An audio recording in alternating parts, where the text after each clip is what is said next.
Voters in East Providence will go to the polls for the first time this fall to elect a full-time mayor to lead the city. And they'll be voting to fill 5 city council seats. Or will they? 3 members of the city council say voter approval of a change from 2 to 4-year council terms back in 2012, but never implemented, gives them the authority to extend their current terms to 2020 and bypass facing re-election this fall. Critics are crying foul, saying Councilman Brian Faria is pushing for the change because he has an extensive criminal record that dates to the early 1990s, something his opponent chose not to raise in the 2016 election, with Faria squeaking out a narrow victory. The record includes time in state and federal prisons on drug charges, as well as convictions or no contest pleas to malicious destruction of property, assault, obtaining money under false pretenses over $500, and a dozen charges of driving on a suspended license. In January, Faria was pulled over by an East Providence police officer for a malfunctioning headlight. The councilman didn't initially stop. When the patrol officer finally caught up with him, Faria said, "Do you know who I am? I sit on your pension board." I don't like the way the city politics are, the direction it's going right now. Ricardo Morado plans to challenge Faria for the Ward 4 council seat this fall. He has watched Faria during his first term on the council, but initially met him 20 years ago in a much different setting. I'm not good with names, but I don't forget faces.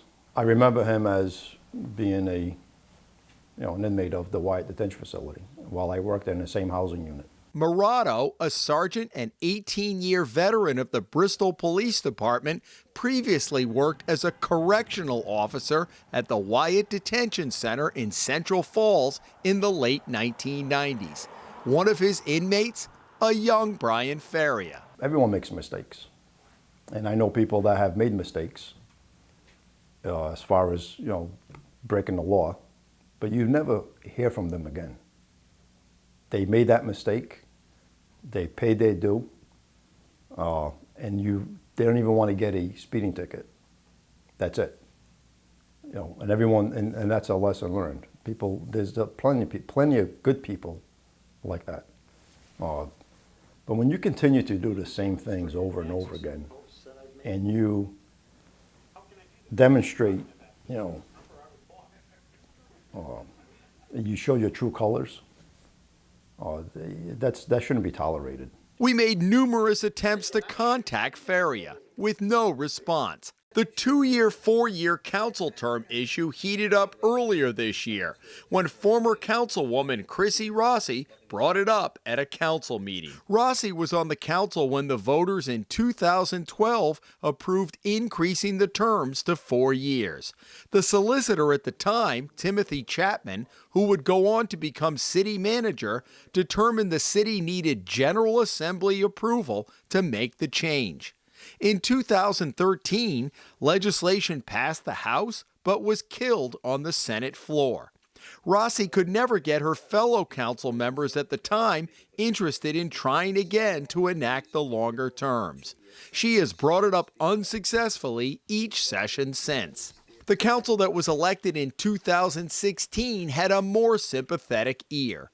Joseph Botello, Anna Souza, and Brian Faria agreed with Rossi that the city, under a home rule charter, does not need any other approval to extend the terms. Botello has done extensive research on the issue. We don't need to send these to the General Assembly. We just don't. Why did you think that? Because we have a home rule charter, and I was on the council from 1984 to 1990. And had a deep understanding of what a home rule charter is, what we could do, what we couldn't do. Botello has spoken passionately about it at recent council meetings. A rightly elected charter amendment, voted on by the people, is misdirected to the General Assembly for approval and then surreptitiously killed in a way that it looks like everybody said they could pass it. I mean, what does that look like to you? Yeah, it was an effort to to really steal a vote from the people. There have been a number of things that have happened just since I've been following East Providence politics and the government that really don't make sense to me. So when all of a sudden they said, I'm going to sit in for another 2 years, I was like, enough, done, no. Samantha Burnett is managing Morato's campaign and that of one other council candidate. So she went to the council for answers earlier this month after learning the majority believes no election is necessary this fall. She said the ballot in 2016 told voters they were deciding on candidates for a 2-year term. There's a huge conflict of interest in this. I really feel that if they would like to, I think it's great that they want to extend their job and continue to serve the city for another 2 years, but do it for the will of the people. And if the will of the people back in 2016 was a 2-year term, that's what people voted on.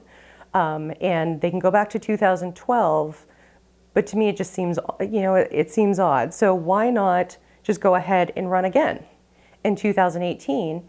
And if you want, then you get a 4-year term then. They don't want to face their opponents. Is that a possibility? They don't want to campaign and go through that, the process of campaigning. As I'm finding out myself, it's a lot of work. From the outside, as me, a person sitting there, that's what it seems to me. For those who are advocating that the 4-year take effect right now, do you think that's a conflict of interest for them? I believe it is a conflict of interest. It's clear in the charter that as a sitting council, for example, you cannot give yourselves a raise. You can vote for a raise for the incoming council. And if they decide to run again, and if they win that election, so be it, they benefit from that. Faria served a year in federal prison for drug possession in the late 1990s after being charged by the U.S. Attorney's Office with conspiracy to distribute cocaine. That followed a 3-year sentence from a Superior Court judge in 1994 for possession of a Schedule I controlled substance. And he had another felony drug conviction in 2008. While the majority of Faria's criminal activity took place more than a decade ago, he had another encounter with the East Providence police in January.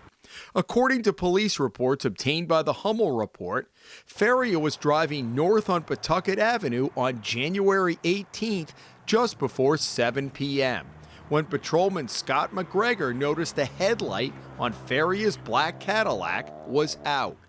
The patrolman activated the lights on his cruiser, and Faria turned into a Dunkin' Donuts on Warren Avenue, parked, looked back at the cruiser, and began walking into the coffee shop.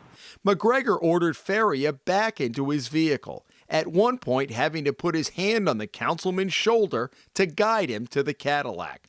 Quote, Faria became irate as to why I was pulling him over, McGregor wrote in his report, saying he asked Faria for license and registration. Faria initially refused and flashed a badge saying, "You know who I am." McGregor, who had been on the job 3 weeks, said he didn't know who he was. Faria could not produce a registration or proof of insurance. Quote, Faria flashed his badge a second time and said he was a city councilman. He stated to me, "What a great representation of this city. Do you know who I am? I sit on your pension board." McGregor's report was corroborated by Patrolman Michael Pendergast, who was serving as a field training officer and riding in the passenger seat of McGregor's cruiser. McGregor eventually let the councilman go, but not before giving him a notice and demand tag to get the headlight fixed, a warning for not producing a registration, and he explained what he needed to do if he was stopped in the future. Do you think he's advocating for the 4-year term because he's concerned he might not win? From an outsider, someone sitting out here looking in, that's what it seems like. So if I were in that position, I would say, you know what, I don't want to give anyone that doubt. I don't want anyone to say, I'm afraid of my opponent or I'm trying to benefit from this. The thing to do, the right thing to do, I'd say from this point, from this election forward, the 4-year term is going to be implemented. Patello said the council term issue should probably be decided by a court, especially with only 2 months left to the candidate filing deadline. Earlier this month, a majority of the council voted to have the city clerk codify or amend the charter to reflect a 4-year term. As for his critics, I think those people, conveniently want to overlook the original sin, if you speak, of this election being robbed from the people. Sometimes they think we're being vilified for trying to clean this up. We didn't start the problem, okay? I'm not the kind of guy that likes to look the other way, okay? If I find that there's an issue, we need to clean up, or it's going to continue to be an issue over and over and over again. Murado has a different take. This whole thing can go away as far as litigation, possible pending lawsuits from maybe the candidates or whoever. And no one will disagree by saying start in this election moving forward. No one. And then the will of the people will be met. In East Providence, Jim Hummel for the Hummel Report.